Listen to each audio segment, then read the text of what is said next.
Hey les bambins, j'espère que vous allez bien, en tout cas moi ça va nickel. On se retrouve aujourd'hui pour une nouvelle vidéo sur la 17e journée de Ligue 2 avec 10 matchs analysés ensemble qui sont les suivants: Bordeaux contre Sochaux, Saint-Etienne contre Caen, Annecy contre Nîmes, Laval contre Amiens, le Paris FC qui joue contre Le Havre, Rodez contre Dijon, Grenoble contre Metz, Niort contre Pau, Bastia contre Valenciennes et enfin Guingamp contre Quevilly-Rouen. Mais avant de commencer, n'hésitez pas à venir nous rejoindre sur le site VIP. Tout est à l'écran et en description. Également 3 réseaux sociaux dans lesquels j'apparais: Twitter, Instagram et Telegram, où je donne une code safe et une code fun tous les jours. N'hésitez pas à mettre votre petit commentaire, vos pronostics, c'est super intéressant. Également, mettez-moi votre petit pouce, validez mon travail et également abonnez-vous. On fait un petit point sur le classement. Le Havre a accentué son avance en tête avec 35 points. Deuxième Sochaux avec 30. Troisième Bordeaux qui descend classement et qui n'a plus que 28 points. Quatrième Grenoble avec 26. Cinquième Valenciennes avec 24. Égalité avec Amiens qui est sixième. Septième Caen avec 23. Deux autres équipes sont à égalité avec Caen, Guingamp et le Paris FC.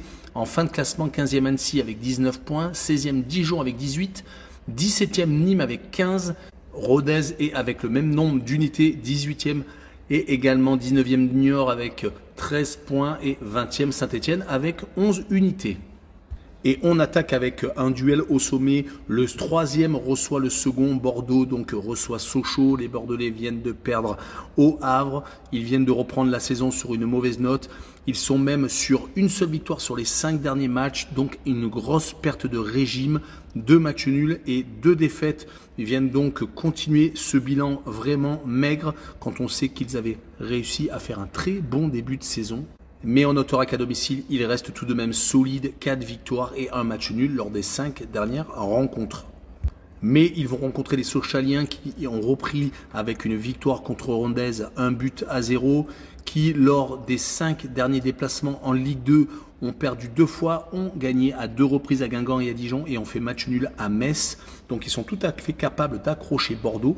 Sur ce match-là, je vois une victoire des Bordelais 2-1 tout de même, avec le droit au no bet et le pari remboursé si match nul, une cote à 1,50. On enchaîne avec les Stéphanois qui jouent contre Caen. Les Stéphanois sont dans une situation catastrophique. Ils sont derniers avec 11 petits points, ont déjà 7 points de retard sur le premier non relégable. Il va falloir vraiment se battre pour ne pas descendre. Sur les 5 derniers matchs de Ligue 2, une seule victoire, c'était à Amiens. C'était le 22 octobre, sinon 4 défaites. Ils viennent d'enchaîner leur deuxième défaite consécutive en déplacement. Et à la maison, le problème est qu'ils ne s'en sortent pas. Ils n'ont plus gagné depuis 3 rencontres. On fait match nul contre Grenoble et perdu 2 fois contre le Paris FC et Rodez.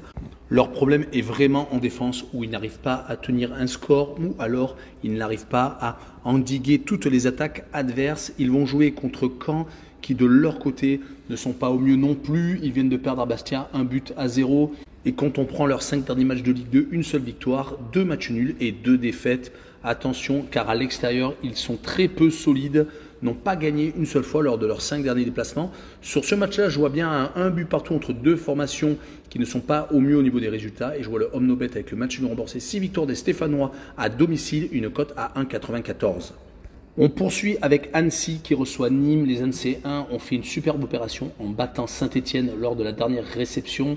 Mais ils se sont vraiment bien rattrapés après un début de saison très compliqué où ils avaient perdu beaucoup de matchs à la maison.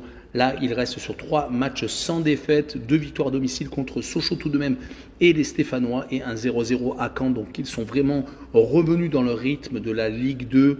Du côté nîmois, une défaite, une rechute contre les Guingampais.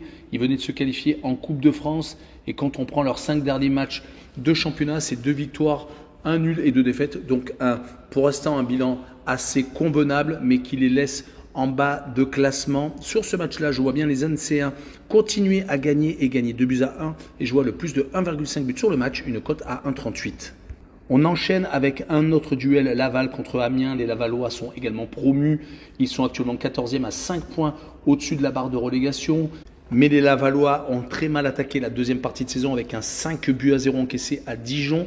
Ils avaient pourtant enchaîné 4 matchs sans défaite, 3 victoires et un nul, avec tout de même des adversaires comme Caen, Valenciennes ou le Paris FC.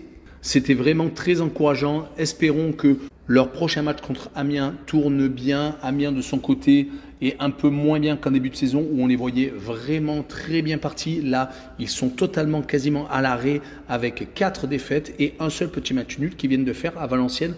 Un but partout. Sur ce match-là, je les vois bien encore accrocher le 1 but partout à Laval pour se maintenir dans une dynamique assez intéressante et je vois bien les deux équipes marquées avec une cote à 1,88. Et on poursuit avec Le Havre qui se déplace au Paris FC. Le leader donc va se déplacer chez un ancien ambitieux qui voulait absolument monter en Ligue 1, qui a échoué plusieurs fois au barrage mais qui est très mal parti, qui ne gagne plus quand il reçoit, qui a 4 défaites et un match nul.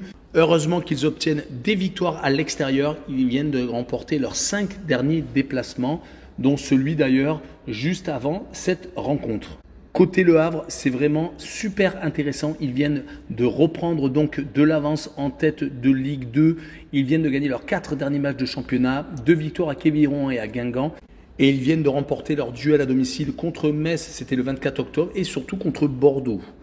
À l'extérieur, cela fait longtemps qu'ils n'ont plus perdu. À chaque fois, ils ont tendance à s'imposer sur le score de 1-0. C'est pour ça que je les vois une fois de plus s'imposer sur le même score et je vois la double chance N2 avec une cote à 1,43. Et on enchaîne avec Rodez contre Dijon. Rodez est 18e, Dijon 16e. Deux équipes en nette difficulté. Les Rodésiens viennent une fois de plus de perdre à l'extérieur. C'était à Sochaux. Ils n'ont gagné qu'une fois sur les 5 derniers matchs et c'était contre Saint-Etienne qui est dernier. Côté Dijon, ce n'est pas beaucoup mieux. Quand on prend leurs 5 derniers matchs, c'est une seule victoire et c'était donc en début de semaine contre Laval. Sinon, ils avaient enchaîné 3 matchs nuls et une défaite. C'est tout de même un petit peu mieux au niveau points que Rodez. Et sur ce match-là, je vois bien un partage de points, un but partout. Et je vois le Away No Bet avec le match nul remboursé. 6 victoires de Dijon à l'extérieur avec une cote à 1,83. La rencontre suivante est Grenoble contre Metz. Deux équipes qui, à la base, avaient l'ambition de monter directement en Ligue 1. Grenoble est mieux parti, même si Metz est en train de se rattraper. Les Grenoblois ont certes perdu contre Quévillon en début de semaine, mais ils restaient sur une série très intéressante de 3 victoires et d'un match nul. Ils s'étaient imposés souvent à l'extérieur, d'ailleurs à Niort et à Rodez dernièrement. Ils avaient à la maison eu beaucoup de clean sheets consécutifs. Ils en étaient déjà à 3 sur les 4 derniers matchs. Mais ils vont jouer un gros morceau, les Messins, qui restent sur 3 matchs sans défaite, ayant gagné Saint-Etienne et le Paris FC. Ils viennent de se faire accrocher par contre par Niort à la maison 0-0. Sur ce match-là, je vois bien une victoire de Grenoble 2-1 au Cordeau et je vois bien une double chance 1N avec une cote à 1,44.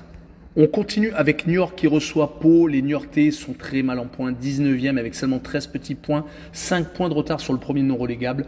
Les Palois sont quand même beaucoup mieux, ils sont au milieu de tableau avec 21 points, ils ne sont qu'à 3 points par exemple du 6e Amiens. Les Niortais viennent de se faire accrocher par Metz, mais avaient juste avant la trêve internationale fait match nul contre Nîmes. Donc cela fait 2 matchs sans défaite. Il faut le retenir du côté, par contre, de Pau, c'est un peu moins bien.